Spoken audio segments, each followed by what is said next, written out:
So recently out in the Pacific, the biggest basin on Earth started sending up signals that something enormous is shifting underneath. Not a rumor, not a ghost story. Instruments on islands, moorings on the seafloor, satellites measuring tiny lifts and drops at coastlines. They all caught pieces of the same motion. The deep is sliding, breathing, and loading energy in ways most people never hear about because it does not trend until it breaks.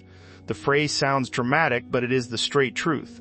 Something huge is moving beneath the Pacific Ocean, and the scale of it is so far past human that our fear is not irrational, it is appropriate. This is the ring of fire waking up in cycles, slow earthquakes crawling along fault faces in the dark, slabs of crust diving under continents, superheated water rushing through black chimneys, methane locked in ice getting less locked, and slopes so steep and heavy that a sneeze could turn into a landslide that punches a wave across an ocean.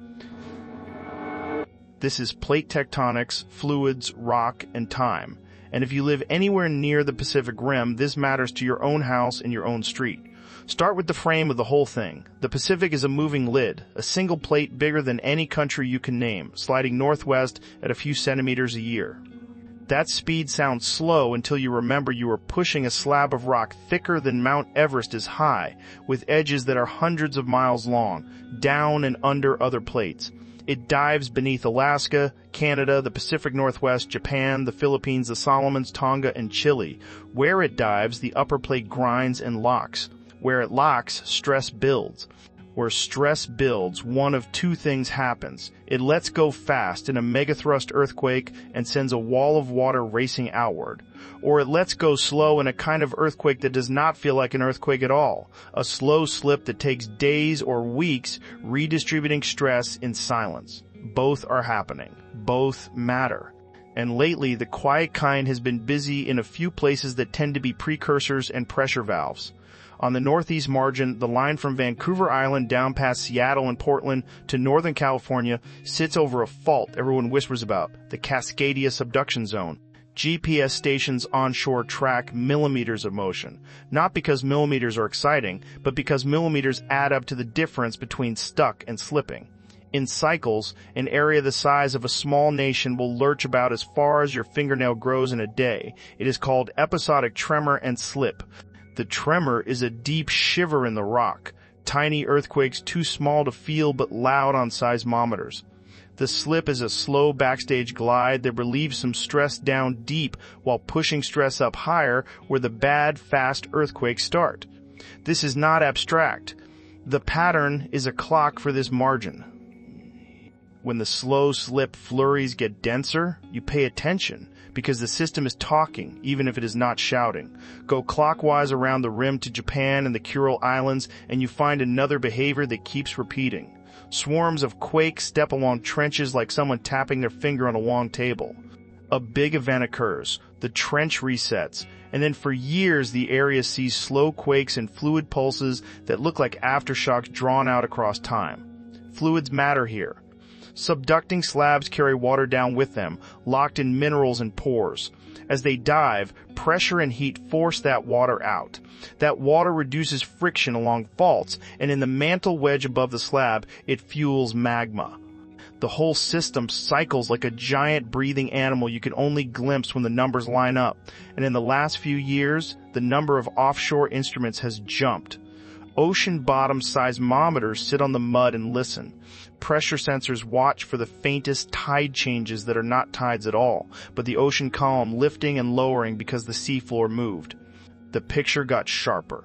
And with that sharper picture, the motion looks less like a steady drift and more like a ratchet with quiet pauses and hard clicks. Drop south to the Kermadec and Tonga trenches, some of the deepest cuts in the planet. This is where you get raw geology at its most honest. The slab is diving so fast and steep that the trench is narrow and the earthquakes are deep. This arc lit up the sky not long ago when an undersea volcano blew a hole through the ocean and put a column up into the stratosphere like a spike. That blast did not come from nowhere. It was a symptom of a region where water, heat, rock, and stress are all trading energy at scale. You do not need a blast like that to make a problem. A slope failure far upslope can do it too. The submarine flanks of islands in arcs like this are stacked with loose volcanic rubble. Put enough rain, enough fluids moving through, enough shaking, and that rubble lets go. Underwater landslides have no friction with air. Their collapse pushes water that cannot compress, and the push turns into a wave with a speed and reach that feels unfair because there is no warning you can feel on land until it is already at the door. Swing east to the center of the Pacific and the story changes. There is no trench there. There are plates tearing and new crust being made along spreading ridges. But the other thing, the thing that earns the word huge, is deeper. Under the South Pacific, at the base of the mantle where the rock meets the liquid outer core, there is a structure that seismologists keep mapping and remapping. A vast, low-velocity province. A continent of weird rock 2,000 or 3,000 kilometers across, rising like a mountain range nobody will ever see. The rock there is hotter or compositionally different or both.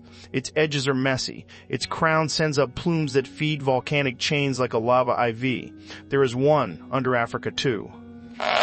Both of these seem to wobble and shift over geologic time, not zipping around like clouds but pulsing, growing, shedding. When they stir, the earth above them changes in very slow ways that eventually become fast to us.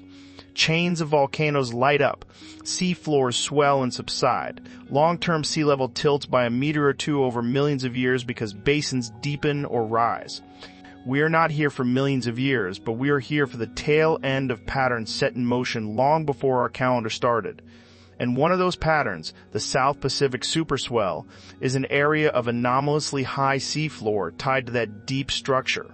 Hotspots like Hawaii, Society Islands, Marquesas, and Tuamotus ride the conveyor. The chain bends and the rate changes as plates change direction. I am not telling you a monster is crawling up. I am telling you the mantle is a slow ocean of rock, and under the Pacific there is a moving mountain at its floor that nudges where plumes rise and where the surface eventually pays attention. Now bring it back toward us, to something we can measure in a decade and feel in a lifetime. Slow earthquakes under New Zealand's North Island slip along the Haikurangi subduction zone. Sometimes they go quiet. Sometimes they run hot for weeks. On the other side of the ocean, the Cascadia zone's deep sections do the same. Strange to say, but these may be cousins talking to each other through changes in stress that travel as waves around the rim. Not this to that in a direct cause, but this tuned to that in a shared system. Add in Mexico's Guerrero slow slip. Add in Nankai Trough in Japan. The map lights up with places the planet is running a hidden maintenance cycle on the faults. These cycles are not bad. They are part of how the system bleeds pressure without rupturing catastrophically every year. But they are also reminders that the locks are real. When the slow sections do their work, the shallow sections can grow more stressed. And that is where homes and harbors feel it. Beneath the waterline, there are other moves happening that do not require a fault at all. Think about methane hydrates. Picture ice cages that trap methane under cold, high-pressure sediments on continental slopes. Stable when it is cold and the pressure is high. Less stable when warm water creeps deeper or when currents change. If warming pushes the stability line into places it does not usually go, hydrates release. Most bubbles out, dissolves, and feeds microbes. Some escapes. If a lot releases fast in one place, the sediment loses strength. A slope fails. A slide runs. The water column surges. This is not a prediction for tomorrow. It is a mechanism we know. There are scars all over the margins. Ancient landslide scars bigger than states. The store is still there. The slopes are still steep. And the Pacific has plenty of these shelves, especially off Alaska and the Pacific Northwest, where cold currents and glacial histories built perfect banks for this exact problem. Drop deeper, and the fear changes flavor. Down past where light can reach, the ocean is not flat water. It is a layered cake of density. And at the boundaries between layers, internal waves taller than skyscrapers roll for hundreds of miles. They break on underwater mountains and ridges the way storm waves break on a reef. When they break, they mix heat downward and bring cold up. That mixing sounds gentle, but it is the engine that decides how fast the deep can warm, how much oxygen reaches abyssal plains, and how life copes there. Lately, the amount of heat the Pacific is absorbing in its top 2 kilometers has spiked and slumped with strong El Niño and La Niña cycles. When that surface heat rearranges, internal wave energy rearranges. That shift can wake places on the slope where the difference between stable and unstable is a little nudge. Again, not a horror line. A physics line. You change heat and density. You change mixing. You change where the stress lands. Another kind of movement is biological, and it is easy to laugh at it until you meet it. Every night, a migration begins in the Pacific that dwarfs the African savanna. Countless creatures rise from the deep scattering layer to feed and then drop back at dawn. Sonar sees it like the ocean has a false bottom that moves. When the crustal motions change currents and chemistry, this migration shifts. Oxygen minimum zones expand or contract. Dead zones creep. The deep biosphere under the seabed, microbes living in pores of rock and sediments, changes its metabolism with temperature and with the kind of fluids flowing through. A pulse of warm water through the crust here or there is not just a thermal story, it is a chemical one. New pores open, old ones clog, gases move, minerals precipitate, the deep reacts. We do not feel that on the surface with our skin, but that deep chemistry feeds up the chain. How fast magma evolves, how gases get stored or released, how vents turn on and off. Yes, living stuff is part of the machine. Talk vents and you have to talk pressure. Black smokers look like chimneys spewing smoke, but it is water, superheated and packed with metal stripped out of rock by hot fluid. These fields turn on when faulting or magmatic injections open fresh plumbing. They die when the system chokes or cools. Networks of vents across the Pacific pop alive, go quiet, and erupt again, following patterns in the deeper engine. A big rearrangement under a ridge can flood a segment with more melt. The vents glow, organisms boom, and then the episode ends. We notice this only where we have eyes on the bottom, which is almost nowhere. But the few places we watch are more active than we assumed a generation ago. That is a tell. Come up from all that and sit with a coastal city anywhere on the ring. Santiago, Lima, Valparaiso, Tokyo, Osaka, Sendai, Manila, Taipei. Taipei sits near the collision of smaller plates, but it feels Pacific energy anyway. Shanghai and Hong Kong are not on the rim, but a big Pacific tsunami has a long reach. Seattle, Portland, Vancouver, San Francisco, Los Angeles, San Diego, Anchorage, Honolulu, Apia, Suva, Auckland, Wellington, Sydney. The list is not meant to scare. It is to remind you that the Pacific is not exotic. It is home for half the planet. When we say something huge is moving beneath the Pacific, we are talking about the basement under our neighborhood. Let's bring in the tools. Because the only way to replace fear with clear thinking is to know what we can actually see. GPS on land measures how the crust stretches and squeezes. INSAR satellites watch the ground move by comparing radar images weeks apart, finding subsidence or uplift by the centimeter across whole coastlines. Darts and darts-like pressure sensors sit deep to catch tsunami pulses before anyone on a beach can. Ocean bottom seismometers give us ears in the dark where the crust is talking all day and all night. Fiber optic cables, the same ones that carry your calls and shows across the ocean, can double as sensing arrays if you know how to read the tiny changes in backscattered light inside the glass. They turn a line into thousands of little ears. Smart moorings sit in the water column measuring temperature, salinity, currents, and sound. Even gravity satellites, designed to measure the mass of water moving across continents, can pick up long trends in how mass sloshes between ocean and ice and continents. Stitch it together and you get a living map. That map says the Pacific is in one of its busy modes. El Niño loaded heat across the top layer recently. The winds that push water west across the equator shifted. Trade winds slackened, then strengthened. Sea level tilted a few inches from one side of the basin to the other in the usual dance. Those inches matter because they are mass. Mass is pressure. Pressure is force on slopes, on faults, on vent plumbing. At the same time, the slow slip catalogs on the rim ticked. Hikurangi held a series. Cascadia did its deep rumble. Nankai spit out a cluster. None of this is a headline by itself. Together, it is the sound of a loaded spring checking its edges. Fear creeps in right here because everyone wants to ask the same question. Is the big one next? You do not get that answer in certain terms from data. What you get is a clean checklist of what is ready. You get probabilities that are not exciting on paper until you remember what a megathrust does to a coastline with harbors full of ships and fuel and people. You get scenarios that tell you which neighborhoods would be underwater in 15 minutes and which ones would be cut off from help by broken bridges. You get timescales. If the quake is far across the ocean, you have hours. If it is local, you have minutes. If a landslide triggers a local wave, you have less. The fear is primal for a reason. Water is heavy and fast and does not care about our plans. There is another quiet part of this that everyone ignores until they cannot. The Pacific controls the global thermostat, not only through El Niño and La Niña, but through how the deep stores or releases heat. A strong El Niño dumps heat from the ocean into the air. The world gets a degree hotter for a year. Then a La Niña buries heat back below the surface. The sequence changes weather across continents. Droughts move, storms reroute, rivers fail and then flood. When we say something huge is moving beneath the Pacific, we are also talking about that heat engine. Currents shift. Internal waves change their breaking points. The deep absorbs a little more or a little less. The feedback into climate is not a straight line, but it is a line. A person with their feet on a Pacific beach should not have to be a geophysicist to have an adult plan. There are simple physical truths you can keep in your front pocket. If you feel long rolling shaking that does not stop, do not wait to be told if a tsunami is possible. Get to higher ground immediately. If you see the ocean drain back unusually fast, do not walk down into the bare sand to look at shells. That is not magic. That is water backing up for the push.